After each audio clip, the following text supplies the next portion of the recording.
Now let's take a very brief look at the actual life of Adam Smith.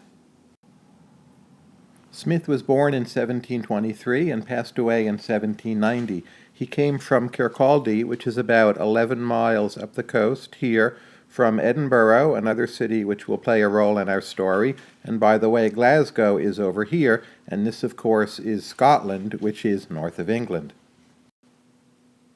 It's an old tale, by the way, that Smith, when he was 3 years old, possibly was kidnapped by gypsies, though if that was the case, he was later found and released. Anyway, the possible kidnapping aside, Smith appears to have had good foundations in his early life. He had a good early education. He studied English composition and a lot of Roman history. His father passed away shortly before Smith was born, but the friends of his late father, it seems, actually helped introduce Smith to a lot of early Scottish Enlightenment ideas fairly early in Smith's life. Smith went on to do his studies at the University of Glasgow. There he was taught by Francis Hutcheson, a still famous Scottish philosopher, who had really a quite significant influence on Smith.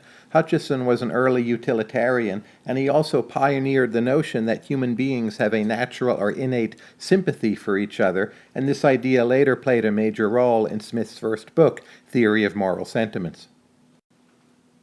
In the 1740s, Smith studied for several years at Oxford University, and this appears to have made less of an impression on him. When you read Wealth of Nations, he actually attacks the endowed educational institutions for not teaching very well, and it seems that Oxford was one of those he had in mind.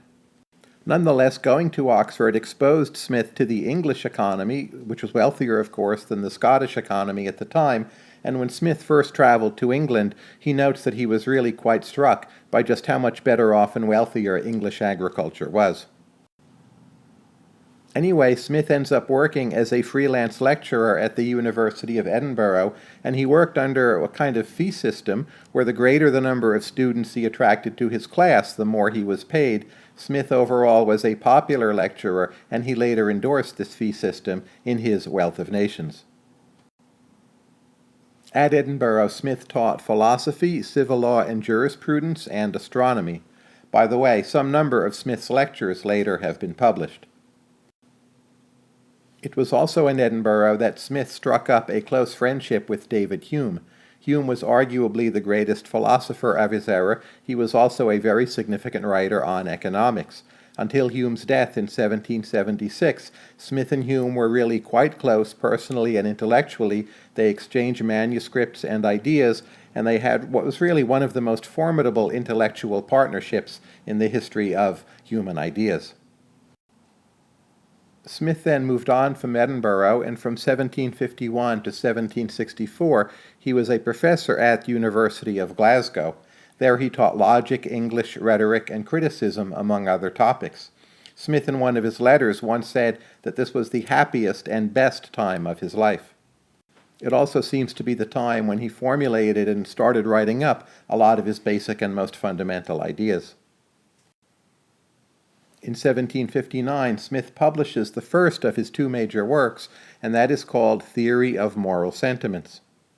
This book is a philosophical, psychological, and even occasionally economic investigation of what it means for human beings to have sympathy for each other, or in other words, the ability of one human being to understand the suffering or moral feelings of another. You can also think of this as a book which explores the implications of what it means for human beings to be motivated by a quest for approval or approbation, rather than just narrowly economic motives. For a long time, scholars have debated whether Theory of Moral Sentiments and Wealth of Nations fit together as one coherent whole, or whether they in some ways contradict each other. But over time, the impression has been that actually Moral Sentiments and Wealth of Nations are covering different aspects of human existence, and they do form a well-integrated whole. In any case, Theory of Moral Sentiments made Smith a well-known figure in European and especially British intellectual discourse. Looking back from the present, it's very difficult to know just what Adam Smith really was like as a person. We do know that he was somewhat sedentary.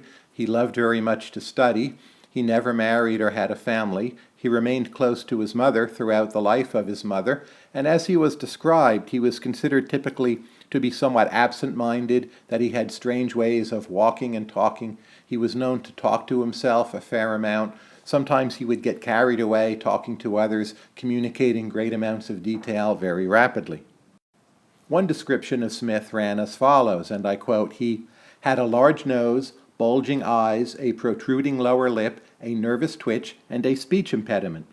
Again, looking back, we're not sure how many of these accounts are true or how much truth is in them, but still it seems that Smith was in some considerable ways fairly eccentric.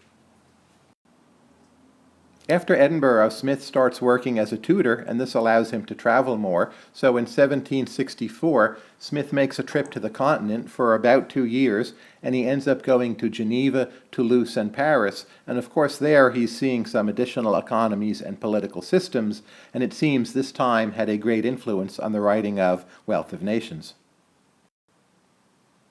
He met many of the famous French philosophes of this era, such as D'Alembert, Diderot, Holbach, and Helvetius, and he also met Quesnay, who was the leader of the physiocrats and who exercised a considerable influence on Smith's economics. In 1773, Smith ends up back in London, where he spends several years polishing the finishing elements of Wealth of Nations. He also spends a lot of time working with Parliament, debating American affairs and what Great Britain should do about the colonies. Finally, in 1776, Wealth of Nations is published. David Hume had expressed worry, actually, that Smith was taking too long to get the work out, and Smith was well known for being a very slow writer. The work did make a splash at first, but nothing compared to the influence it would have over time. After Wealth of Nations, interestingly, Smith ends up actually working as a commissioner of customs for several years, starting in 1778. We'll have an entire video devoted solely to this episode of Smith's life. Finally, Smith ends up retiring to Kirkcaldy, which is where he came from. And in 1790, Smith passes away. When Smith passed away, he was working on 2 manuscripts which never came to light. One supposedly was on the history of law and government. The other was on the theory of the imitative arts. Recall that Smith's early lectures were often on English and rhetoric, and that Smith always thought of himself more as a philosopher than an economist. Nonetheless, Smith strongly insisted that whatever he had written be burned at the time of his death, and so these works have never come to light.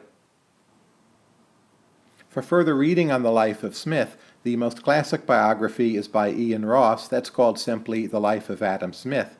Available cheaply on Kindle is an earlier but still classic biography by John Ray, Life of Adam Smith.